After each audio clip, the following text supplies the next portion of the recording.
ସେମିତି ଚାହୁଁନି ହେଲେ ମୁଁ କଣ କରିବି ମୁଁ ତାକୁ ଯେତେ ଥର ବୁଝେଇଲେ ସେ ଚାକିରି ହେଲା ପରେ ହିଁ ମୁଁ ବାହା ହେବି ବୋଲି କହୁଛି ଆଉ ତମେ ବି ତ ତାର ମା ତମର ବି କହିବାର ଭୁଲ ଅଧିକାର ଅଛି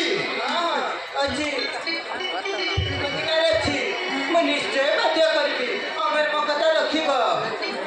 ଓହୋ ହେଲା ଏଠି ଆମେ ସ୍ୱାମୀ ସ୍ତ୍ରୀ ମିଶି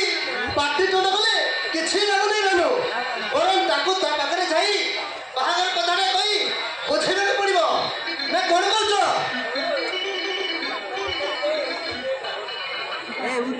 ହଉ ଠିକ ଅଛି ମାନୁ ତାହେଲେ ଏଇଠି ଆଉ ବେଶୀ ଆଲୋଚନା ନ କରି ଶୀଘ୍ର ଯିବା ତାକୁ ଯେମିତି ହେଲେ ବି ବାହାଘର ପାଇଁ ରାଜି କରିବାକୁ ପଡ଼ିବ ନା କଣ କହୁଛ ଚାଲ ହଉ ତାହେଲେ ଯିବା ଚାଲ ରାଜି କରିବାକୁ ପଡ଼ିବ କଣ କହୁଛ ଏ ଘରର ବଡ଼ ପୁଅ ଏମିତି ଯଦି ପାଠ ସାଠ ପଢ଼ି ଖାଲିଧାରେ ବୁଲିଥାଇବ ତାହେଲେ ତା ଭବିଷ୍ୟତରେ କଣ କରିବ ନା କଣ କହୁଛ ଭାନୁ ତମେ ଠିକ କହୁଛ